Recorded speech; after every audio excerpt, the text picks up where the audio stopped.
What is up, everyone? Welcome back to the Her Hoop Stats podcast. It's Tyler, it's Brittany, and it is March. We have reached the last day of the first weekend of hoops. The round of 32 ends today before we head to these regionals. There's been a lot of basketball since we've last been here on the Her Hoop Stats podcast. So we got a couple of highlights from the weekend. We also have to talk about the games that are going on today because we got a couple of really great matchups. Things are heating up. And Brittany, yesterday it kind of started. Obviously, we know what kind of comes with the round of 64 to a degree. You're going to have a couple of good matchups, but a lot of it's going to be chalk. A lot of it is going to be blowouts. That round of 32 pickup is very, very real. And we saw that across the country in a lot of ways, like several teams. You have Washington TCU, you have Oklahoma Michigan State. I don't know if any game lived up to the 4-5 billing quite like Ole Miss and Minnesota. You obviously have the go-ahead shot at the end for Battle. One of the greatest atmospheres I've seen in a long time in the college game. I want to start there and get your general thoughts because I thought this game was phenomenal. Yeah, I think, when the brackets came out, that was certainly a matchup that I think probably most people circled as, wow, this could be a really good game. You have an Ole Miss team that I think is kind of always that unknown when they come into the tournament, what they're going to put together. And you had a Minnesota team that really flew under the radar. I think this regular season, they came on strong. They were able to get into that host spot.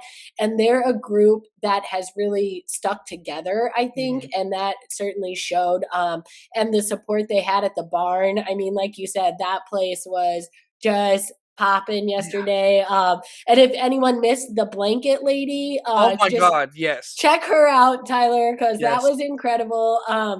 But I think, obviously the turning point in that game was when Cody McMahon picked up her fifth foul with about 4 minutes to go. And then from that point on, Minnesota hit some big shots. And then that tie game and Amaya Battle hits that turnaround jumper. But Ole Miss had a chance to win that game. Yes. And, those last two possessions, Minnesota had a foul to give. They opted not to. They allowed the tie basket. Then they come down, Battle makes that shot. And even on the last possession, wide open hits the front of the rim. And, man, that was a game you never want to be on the losing end. But just some really, really good performances. I think especially from Mara Braun from the Gophers. You had Sophie Hart hit big shots. But, a player in Mara Braun who's battled injuries over the last couple seasons, I think you're really starting to see the player that she was before those. And that's a Minnesota team, again, that I think that freshman class was so renowned when they came in under Lindsay Whalen and have stuck together. And the story of Amaya Battle only being, 12 miles from that campus growing up and hitting the shot at that place was just a really good story. Yeah, I love seeing programs get rewarded, and this was a program getting rewarded. Obviously, like as you mentioned, kind of flew under the radar. Like just the way that teams were kind of losing above them when we were really starting to look at top 16, and it's like, well, Minnesota, they kind of keep winning, right? What about them? And then it's like, oh, they more than earned this. Like they are like safely into this top 16. It feels like, and then to go and have the crowd show out in that way, and then to have a moment like that too, because I always think it's there's a difference between being able to pack a place out and then delivering to the fans whenever you get the butts in the seats. I mean, every person in that gym is gonna want to come back to another game, and I think it's interesting for Minnesota on a grander scale because we know what type of talent the state of Minnesota has in women's basketball. I mean, it is a stacked place, and if you get a couple of those players, I don't know, like a Paige Beckers, like those types, to like the ability to try and build this program to get those players to stay home is something I think is incredibly intriguing to me. And these type of moments where it's like, I'm not going to forget that game winner anytime soon. The way the camera's shaking, even if you're not in the building, you're not going to forget the energy of that building for a long time. And so I'm very intrigued, and obviously there's some more basketball to play for Minnesota, but how this can kind of continue to build for them as a program. You mentioned though Cody McMahon. Obviously, that has been the talk of this game, outside of the game winner, and blanket lady. That has been the discourse about a lot of this game. I guess there's generally the thoughts on that. Obviously, Coach Yo had some thoughts in the post game. about kind of having a superstar player like this foul out.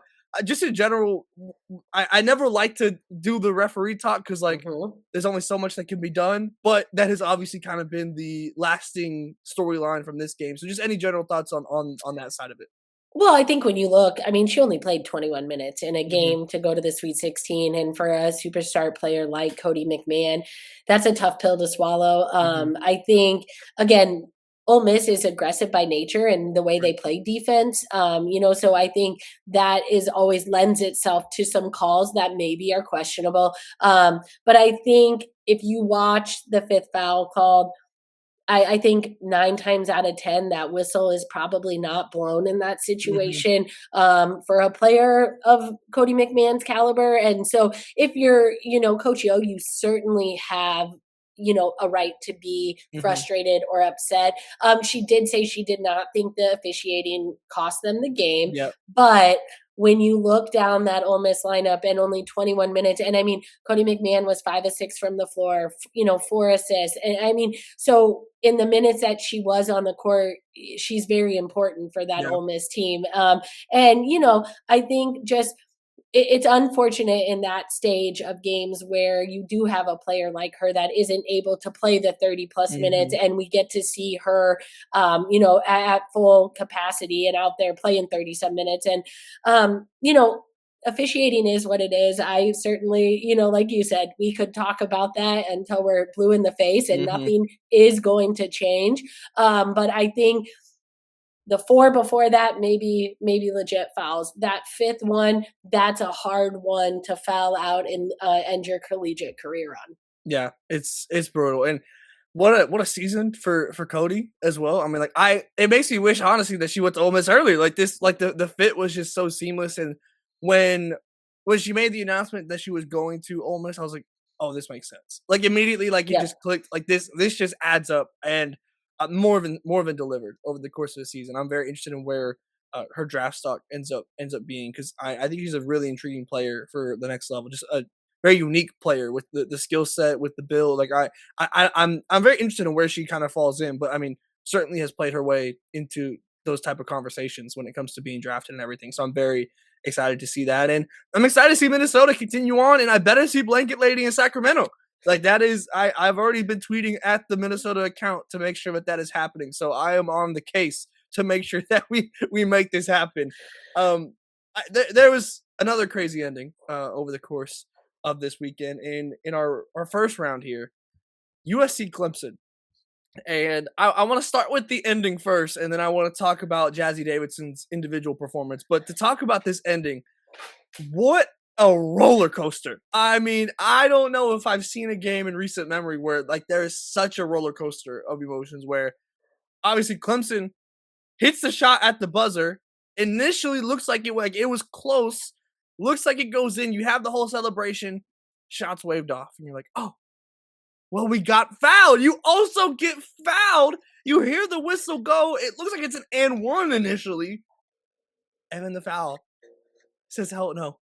After the buzzer, we did the stopwatch, and then you have to go to overtime, try and recalibrate, and they're not able to do so, and USC advances. For you watching this game, what was the roller coaster like? I mean, goodness gracious.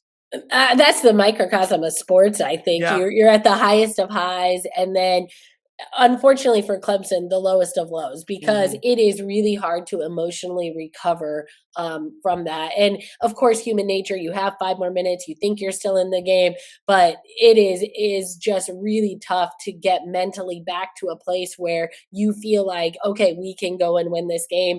Because like you said, two different situations happened where it looked like they could have potentially won the game Hmm. in regulation. And I think the end of that game was just kind of crazy. I mean, you saw even with like, I think it was a minute and a half left, Jazzy Davidson's diving on the floor. She flips it to Kennedy Smith. Lindsey Gottlieb calls timeout where it would have been an open layup. And it was just one of those games where you were on pins and needles Hmm. because it was like, what is going to happen next? And then unfortunately, that ending for Clemson, I mean, Sean Poppy has just done an incredible job with Yeah. that group this year. But I think it was just emotionally too much to Hmm. overcome. And, luckily, USC has Jazzy Davidson, and I mean, just a freshman. Like we talk obviously a lot about freshmen, but man, her performance in that game was one to really really talk about. Yeah, I'm interested with the Jazzy conversation because I think at times over the course of the season, one obviously USC the win loss is not what it was like with Mhm. Juju in her freshman year. And I think even in general, I think there's been such a high bar set by recent freshman classes where I don't know if we've really appreciated what Jazzy Davidson has been able to do over the course of this season to maybe the degree that we should have, and the player that she is, because she goes and scores 31 points in this game, but she also has 3 steals and a block and is incredibly disruptive on the other side of the ball. And I was thinking about it more generally, like in the women's game, there's not a lot of like small forward types. Mhm. There's not an abundance of that in the women's game. So many of your players that can play that end up getting shifted into being a big guard. And Jazzy in a lot of ways, especially with this team where she's one of the taller players that ends up getting a lot of minutes on it, she ends up playing more of that forward spot a lot of times. Obviously, he's on the ball a lot as well too. But I find her game so interesting in terms of the grand scheme of women's basketball because she's a bit of a rarity to have a two-way superstar forward right now. I mean, it's like her, it's Madison Booker, Yep. and everyone Yeah. else kind of falls into the guard position, or Yep. being more of a power forward slash a five, and so I think that makes her so interesting as a player on top of just the individual skill that she has. I mean, you want to talk about making your March debut?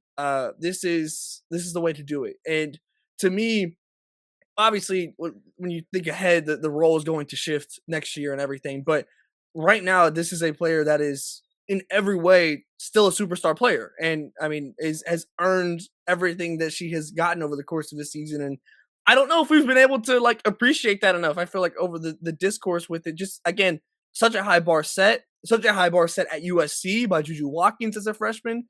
I'm just interested what did this game show you anything new with Jazzy, or is this maybe more of the same that maybe we haven't fully given the proper credit to maybe over the course of the season? Well, I think the best thing you said was just the two-way player she is. Yeah. She was so disruptive, especially towards the end of that game. I thought Mhm. just aggressive defensively. She's so long. I Yeah. mean, her wingspan. And when you can go out and guard the opposing team's point guard Yeah. and be able to contain that and be disruptive, I mean, that's going to do wonders for this team going forward. And I think, like you said, what a luxury that's going to be for this USC team next year that she is getting all this experience. And now you get a player like Juju Watkins back on Mhm. this team. And now she can kind of go into a role where she doesn't have to be the superstar, like certainly playing alongside Juju Watkins and then being able to kind of just fit into a role where, hey, I can still go and do all these things because Mhm. I did it last year. It's just not the pressure to do it, I think. Right. And that, that's going to be really important for that team. But I don't think it was anything new. I just think, I mean, she's a freshman. She played 45 minutes in the first round of that Yeah. tournament and carried that team. Mhm. And I think again, probably not talked about enough because of, like you said, the record, the bar being set. But Mhm. I mean, when you talk about outstanding freshmen in the last couple of years, she is certainly in that conversation. Yeah. I mean, the way that she projects as a player with the immediate two-way impact, I haven't since this game. Like again, it's nothing new, but like this Mhm. game, I mean, obviously being able to do it in March when it matters most, is a big deal, right? And being able to go and do it to this degree where you are so disruptive defensively while being such a bucket offensively, it is just glaring the type of player that she could develop into, and terrifying for the rest of the nation when you think about if they're able to figure out the best way to mesh all the talent, and they have some more talent coming in on the younger side too with the recruiting that they have. Yep. Uh, Terrifying to say the least, and I'm really interested because I don't know if this is even Jazzy's best role on a team. Yep. You know what I mean? Like we're obviously very capable of this, but I can't wait to see her with another top player where does she just become even more of a menace defensively because she doesn't have to put as much effort in and much energy in on the offensive side? Like, but Mhm. also at the same time, like I don't really feel like I ever see her taking plays off right now. Like even over the course of this game. So I don't know exactly what the trajectory is for Jazzy Davidson, and that's terrifying. Like Mhm. I don't really know what the ceiling is for her because she's already doing things like this when everyone knows in large part where the ball is going. You certainly have players like Carrie Dunn that were really good over the course of this game as well, 22 points. So it's like it's not just her, but you know who's at the top of the scouting report, Yeah. and she's able to get it done over the course of 45 minutes. Yeah, certainly USC, I think, would have liked to win more games, Yeah, but like the progress and the development of a player like Jazzy Davidson, and then you get her alongside a superstar like Juju Watkins and the recruiting class they have coming in, mhm, that's gonna bode really, really well for that yeah, USC team in the future. yeah. I'm stoked. I'm ready to see a rematch here of the real SC matchup that we had, and I mean I have no expectation, frankly, for what Jazzy is going to do in this game. I mean, again, you're playing South Carolina. That's hard enough. You are at the top of the scouting report. But man, if she does anything close to this against South Carolina, I'm ready. I'm jumping off like I'm ready to go with the agendas.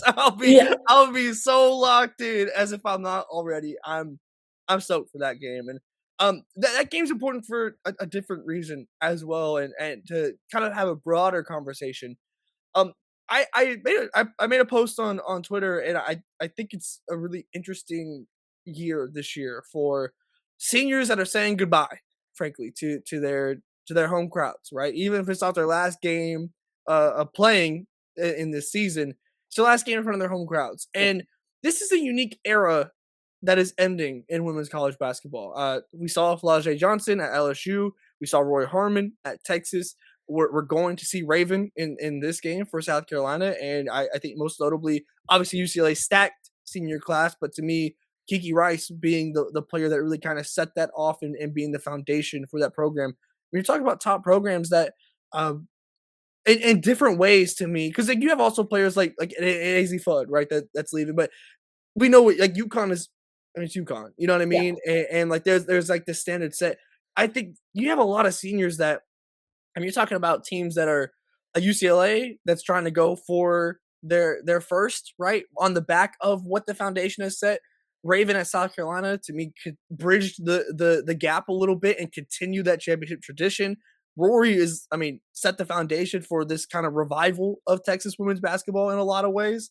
And Flau'jae is the show. I mean, like when Mhm. you think about the brand of LSU, obviously it helped win the Natty in year one, but that could have easily kind of been pinned off as a fluke to a degree. And like, oh, you got transfers that came in, yada yada yada. Flau'jae kept the show going, and I think it's going to now. That is LSU women's basketball now in a lot of ways because of Flau'jae, and obviously that's just talking on court impact for all of those players. I'm just interested, like, does it feel like kind of an end of an era to you in your eyes, and like what when I kind of paint that picture, what kind of comes to mind for you?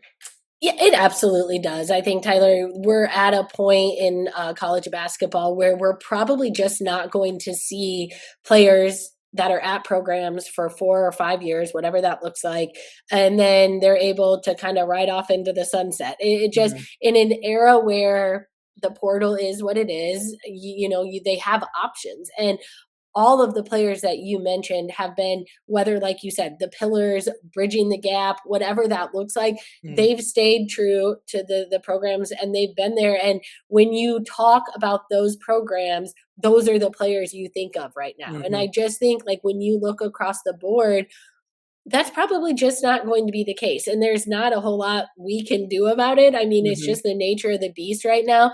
But I think, when you talk about a Kiki Rice at UCLA, I mean, yes, like we said, that senior class is loaded, and you can mention so many of them. But kind of the one that's held it together, the glue of what they mhm, do. You have a Raven Johnson who defensive presence was always kind of there, but now this year has really kind of taken on a more of a role where you talk about her prominently when you talk mhm, about South Carolina. Rory Harmon, obviously just an incredible story of what she's done at Texas, mhm, what she's been able to overcome there. And when you think of Texas basketball, I think the first mention, yes, obviously Madison Booker is an incredible player, but I think you think of the grit of Rory Harmon and the mhm, way she kind of makes that Texas team go. And and then obviously Flau'jae, like you said, could have been passed off as a fluke, but she's always had her name associated there. And I think the biggest thing, like the emotion of those players, Yeah. like they've invested so much into those programs and those communities. And that's what I think we're going to miss going Mhm, forward mhm, is just we don't quite see that investment. And, for those players, they could have gone other places, but they chose to stay. And whether it was build that program up, make it what it is, pass the baton, however you want to look at it, they've mhm. all made those programs extremely relevant or stay relevant because of the choices they made. Yeah, I think you could tell, like, the response from the crowds. Obviously, we haven't we've seen 2 of these 4 so far with LSU and Flau'jae and Texas and Rory, and I mean, the way that those crowds responded to those play like, when they had their final moments checking out of the game, I mean, waterworks across the Mhm, board, and I think it's a real genuine connection between these fan bases and these players, and it doesn't inherently mean like, "Oh, this is your best player." It can, but it doesn't have to mean that. There is a degree of, uh genuineness with that. There is a foundational building and respect of like the hey, maybe this player came after because of what you did, and mhm, things like that. And going forward, I think all 4 of these players you're gonna look at as, hey, I saw the success you had when you were there, and then a couple years later, it's that those recruits are coming in now, or whatever it might be. There's there's just aspects that I feel like of these players that are going to stick around this program forever. Like they have built the culture in these programs in a lot of ways, and it's different impacts, it's different cultures, it's different ways, but uh, just across the board, it feels like we are to a degree leaving an era with this, and mhm, I'm very interested in seeing how that kind of continues, and I don't think it's going to necessarily like impact or drop off from these programs, but that's I think more of anything a testament to what these players have been able to do, where it feels like all these programs are going to be a okay whenever they leave because of the impact that they have been able to have, and ingraining what they think that this program should be into the DNA of these programs. And I don't know, I just like I see all the clips and I'm just like, man, I get sad and I'm not even like the one that's tied to the programs. Like right. I be getting sad. So I'm a very excited for the ones that we have today, and obviously it's more than just those 4 players too. Like there's, I mean, March naturally brings this where you're going to have a lot of goodbyes and everything, but those are certainly some franchise cornerstones, if you will, that stick out, especially when you look at kind of the top seeds of this program that we're saying goodbye to. But we got games today, Brittany. We got games today. A stacked slate again, and we finish out this first weekend. Just in general, maybe highlight a game or two. Like, what are you looking forward to today from this slate? Yeah, well, I think one early one is that Virginia Iowa game. That Hmm. Iowa team barely survived a tough test from Fairleigh Dickinson, and I think that's a discourse for another day in terms Hmm. of neutral side or home court Hmm. advantage there. But that would probably be a big reason why Iowa came out on top. I think they'd be the first to probably admit that. But notably, it was very very hot in Carver Hawkeye the other Hmm. day. We had unseasonably warm temperatures in the Midwest. I think at one point I looked and saw a tweet that it was 91 degrees courtside. Goodness. So I think obviously that probably played a little bit of factor in that. Hmm. But an Iowa team where obviously we know the strength is their post players, their guards are going to have to be a lot better today. I think, Hmm. and then a Virginia team who obviously won the play-in game over Arizona State, was able to get by Georgia, and you have Kamora Johnson playing at a really high level. And Hmm. for people not familiar with Virginia, she's a player to watch because Yeah. she is very very good, and a guard where I think in March has really risen to the occasion. And, Hmm. so I'm interested to see that one. And then I think a sneaky good game could be Illinois and Vanderbilt. And I Hmm. know Vanderbilt has Michaela Blakes, but this Illinois team is young. And sometimes being young in a tournament can be dangerous Hmm. because there's not a lot of pressure. You can just go play. They're gritty, they're tough, they guard you.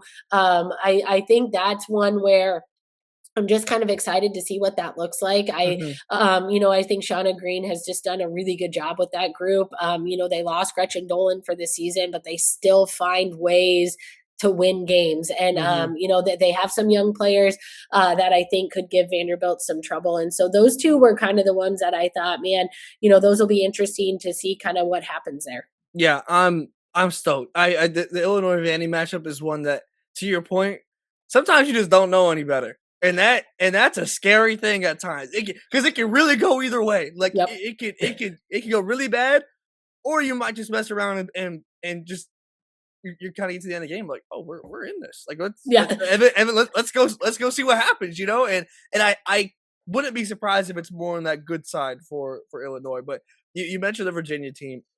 Kamora Johnson. I mean, fantastic. We talk about those players that are going to be the cornerstones. That's her for Yep. Virginia. She is that player through and through as this program continues to build.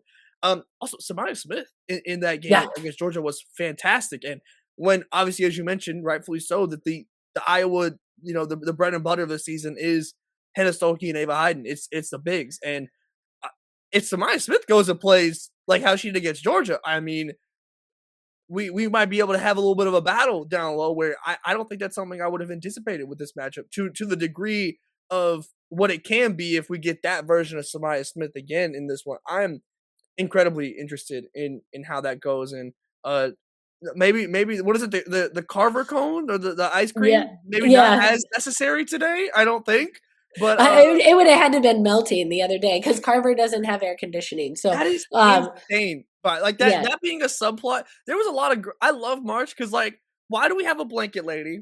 yep, Why do we have like ice cream shots in the crowd?